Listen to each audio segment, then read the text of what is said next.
How's it going, guys? I'm Dustin with Hard Cruise Racing. I want to talk real quick about our switch panel. This switch panel. See it? This switch panel? So I want to talk about toggle switches in general, but I'm also going to talk about how these switches are set up, and this is to run LEDs underneath of our inside and under the hood and all sorts of on our Slam Chrysler 300C project. Okay, really it's a simple setup, but I want to talk about it because you can do this a lot of ways, but depending what switches you buy, you might be limited. So first and foremost, there are a couple kinds of switches, and you need to make sure you buy the right one. First, you have your on-off switches that are just basic on-off switches. They're going to have two prongs in the back. You're running a source in, a source out, and that's it. Okay. Next, you're going to have like these, which are two-way switches with LEDs. You can see the light in the end. There's no power running to it right now. I can run this with or without this cover, so don't be confused by the cover. You can run any two-way switch with one of these covers. These are just spring-loaded covers that flick it back off. And if you flick it down quick, it'll flick back off. Those are just, like I said, those are just covers, but these have LEDs in the ends of them right there. And they need to be wired a little bit different. You also have things like three-way switches. You have switches that don't stay on. They're not a click-on switch. They're like push buttons and other switches like that. But all switches kind of have the same basic setup. So let's talk about it quick. So putting this to the side, let's talk about a normal switch. For any switch, you have to have a source coming in and a source coming out. And I say a source because it doesn't have to necessarily be power.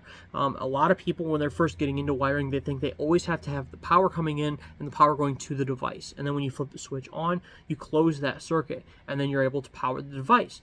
But all devices need to be ground back to the battery. Ground through the frame, through the body, in some way, shape, or form ground. And in a lot of cases, you can run these switches through the ground instead of the positive. And sometimes I recommend that, okay? In many cases, you already have a positive going out, and to run that positive to a switch back out could be difficult wiring, or it could be easier to bring all your grounds back together. Because once you go through the switch, you don't have to go back to the battery. You can go anywhere. You could go through the switch and straight to the body panel that the switch is mounted to, and you're already grounded. So in a lot of cases, switches are set up this way. Sometimes they're not, though. For example, in our race truck, our toggle switch that runs to our coil is set up positive coming in, positive going to the coil. And in some cases, you have to do that.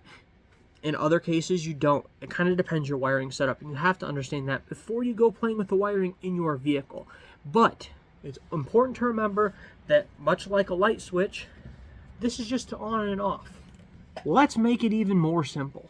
Let's say you hook up a wire to this side and you hook up a wire to this side. And if they're not touching, like the toggle switch is off, then nothing can happen. But if you turn the toggle switch on, it goes, hear that click? You turn the toggle switch on, it connects the circuit and allows for flow to go. Again, this can be anywhere in the system. So, hear this? Hear the click? Here's a click. Okay, so that's what you have to remember. You can go anywhere in the circuit. You can go positive, negative side, whatever. Push buttons are the same way. Going back to our race truck, because it does use a push button starter setup. Instead of having a key where you click it on and then click it closed to send the circuit to the starter, instead with a push button, I'm sending that same circuit to the starter relay, which sends the voltage to the starter.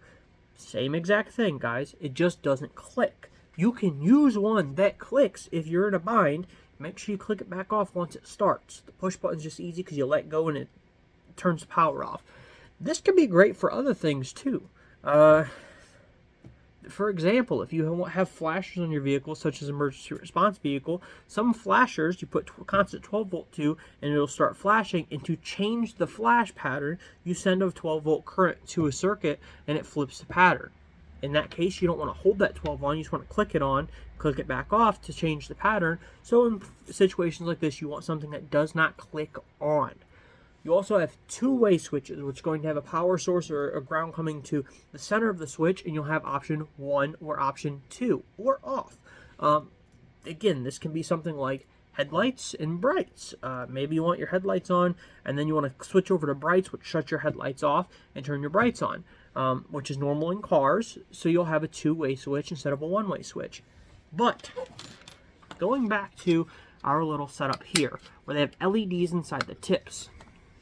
Again, we're talking about the tips. The tips light up when power is added through the circuit. Okay, so when it's off, there's nothing on, and when I click it on, this will glow. This allows me to know when a circuit is hot for something like underglow, or, you know, LED lighting, or whatever I decide to run with that circuit. But here's the thing you need to remember. This has 3 prongs on the back, although it is a two-way switch. There's a prong coming off of this side over here, and 2 on the top. The one coming off of this side over here is a ground cable, and it needs to be run to ground. So as you see, I have these 3 hooked up in series because they all can go to ground together. And then I have a, well, this is a heat shrink that I haven't shrunk the other side or the solder inside. It's a solder heat shrink, but this is going to go to a ground point. Body panel, frame, whatever I decide to put this to, and it'll be a constant ground. Now, other 2 are going to be power. Now, there's a power coming in and a power going to your device. The power coming in is a constant 12-volt power source. So again, this is ran in series. They're all run together. See how that works? There's actually a split in each one of these where this comes off. So you have a 12-volt coming to all 3 circuits. So when one of these is turned on, let's just say I turn, let's say this one goes to LED headlights and this one goes to underglow and this one goes to inside the car glow. When I turn, say, underglow on, that 12 volts will then have a closed circuit through the switch. Remember how we talked about these 2? We're going to touch them together inside the switch, and then 12 volts will go over to my underbody lighting. That underbody lighting will still need grounded. Okay, so this only is running the power for that lighting. This ground is for the light inside the switch. So that's where things get a little different, okay? So this is going to go out, and it's going to, again, run a series similar to how this is. They're going to piggyback off each other in a series. So this is going to run out, and it's going to piggyback to all my underbody lights, which are all going to be grounded at that point. Now, a lot of things in your car run off this basic on-off setup. There's another type of switch called a potentiometer. Just imagine like a volume control knob where you can have 0 or you can have 100 and anything in between in a flow. This is what you can use to use like dimmable lights. You could set up a dimmer switch in line with this so you could have underglow turned down or interior lights turned down. Hey, that would be a nice setup, don't you think? Interior lights with a dimmer switch. I might do that, guys. I might set up a dimmer switch. I ran interior glow many years back, and it was too bright. I might run a dimmer switch for that. Huh. Y'all are pretty smart people. Thank you. So I'm going to run a dimmer switch for my interior glow. Probably right here off the end. These are centered, but, it's nothing to put another switch over here. And then we'll be able to dim the interior down. I don't know if I'd want to dim anything else like underglow or anything. We'll at least be able to dim the interior down a little bit.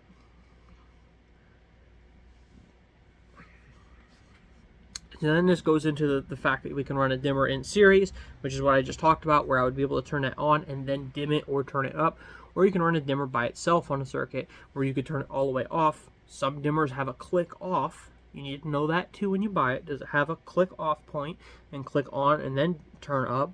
Or some just dim, okay? But potentiometers are what you find in like your throttle pedal for a lot of newer cars that run what's called drive-by-wire. This is just, again, imagine a dimmer switch, but where your pedal goes. Lots of things off your car run off this basic setup. So by understanding switches, you can understand your car, you can wire cool things, you can wire new lights into your vehicle, and have a lot of fun. The other thing I'll add is you might want to learn a little bit about fuses and how to wire fuses in and fuse links or actual fuse panels and protect your circuits, because stuff happens, especially on these cheap circuits, and you don't want it to ruin other things. So throw in a circuit protector of some sort. I have a fuse panel, so my wires will actually go from this to a fuse panel and then to the lights themselves. So if those lights ever start to overheat, it will protect my circuit. So get out there, build cool things. If you like this video, subscribe. Let me know if you have any questions. Let me know if there's anything you want to learn. Most importantly, get out there and have a good day.